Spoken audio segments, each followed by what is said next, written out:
வணக்கம் ஃப்ரெண்ட்ஸ், இன்னைக்கு நாம புகையினால் வரும் இருமலை ஈஸியாக குணம் செய்யும் முறைகளை பத்தி பார்க்கலாம். இந்த விஷயங்களை பத்தி தெரிஞ்சுக்கொள்றதுக்கு முன்னாடி நம்ம சேனலுக்கு சப்ஸ்கிரைப் பண்ணுங்க. நாங்க அப்லோட் செய்யும் வீடியோவின் நோட்டிபிகேஷனுக்காக கீழே இருக்கும் பெல் பட்டனை பிரஸ் பண்ணுங்க.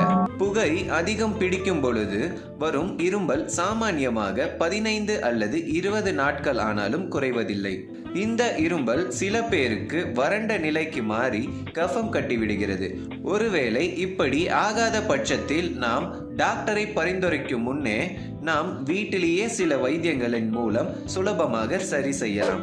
முதலாவது குறிப்பு: தினமும் 3 வேளை கிரீன் டீ குடிப்பதால் சீக்கிரம் இருமலில் இருந்து வெளியே வரலாம். இதில் ஆன்டி ஆக்சிடென்ட் மற்றும் நோய் எதிர்ப்பு சக்தியும் அதிகம் இருப்பதால் இருமல் வேகமாகவே குணமடையும். இரண்டாவது குறிப்பு: 1 கப் தண்ணியை நன்றாக கொதிக்க வைத்து அதில் 1 இன்ச் அளவுக்கு இஞ்சியை நன்றாக நசுக்கி அதில் சேர்த்து கொள்ளவும். இதில் சில துளிகள் எலுமிச்சை சாறை கலந்து குடிக்கவும். இவ்விரண்டும் இருமலை குறைக்க உதவுகிறது. மூன்றாவது குறிப்பு: 1 கப் பாலை நன்றாக கொதிக்கவிட்டு இதில் 2 பல் பூண்டை நசுக்கி சேர்த்து 2 நிமிடம் நன்றாக கொதிக்க விடவும்.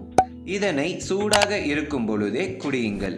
பூண்டில் இருக்கும் பாக்டீரியாவை எதிர்க்கும் சக்தி தொண்டையினில் இருக்கும் பிரச்சனைகளை வேகமாக சரி செய்யும். நான்காவது குறிப்பு: டயாபெட்டிஸ் இல்லாதவர்கள் தினமும் 3 வேளை 1 ஸ்பூன் தேனை சாப்பிட்டால் நல்லது. தேனில் உள்ள அலர்ஜி போக்கும் குணம் வலியை கட்டுப்படுத்துவது அல்லாமல் பாக்டீரியாவை எடுத்து சளியை போக்குகிறது. ஐந்தாவது குறிப்பு: 1 டம்ளர் வெதுவெதுப்பான தண்ணீரில் ஒரு சின்ன ஸ்பூன் அளவு உப்பை சேர்த்து வாயை கொப்பளிக்கவும்.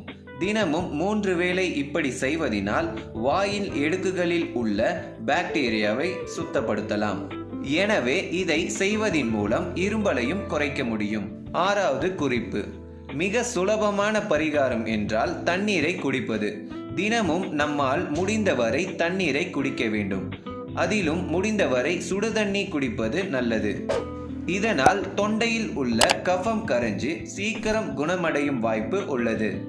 இது இல்லாமல் நம் உடம்பிற்கும் அதிகம் நீர் கிடைத்தால் நோய் எதிர்ப்பு சக்தியை அதிகரிக்கும் வாய்ப்பும் உள்ளது. உங்களுக்கு இந்த வீடியோ பிடிச்சிருந்தா லைக் பண்ணுங்க, ஷேர் பண்ணுங்க, நம்ம சேனலுக்கு சப்ஸ்கிரைப் பண்ணுங்க. கண்டிப்பா நாம இதே மாதிரி அடுத்து இன்னொரு ஆரோக்கியமான விஷயங்களை பத்தி பேசலாம். அதுவரை எல்லோரும் ஹாப்பியா இருங்க, சந்தோஷமா இருங்க, முக்கியமா ஹெல்த்தியா இருங்க. நன்றி.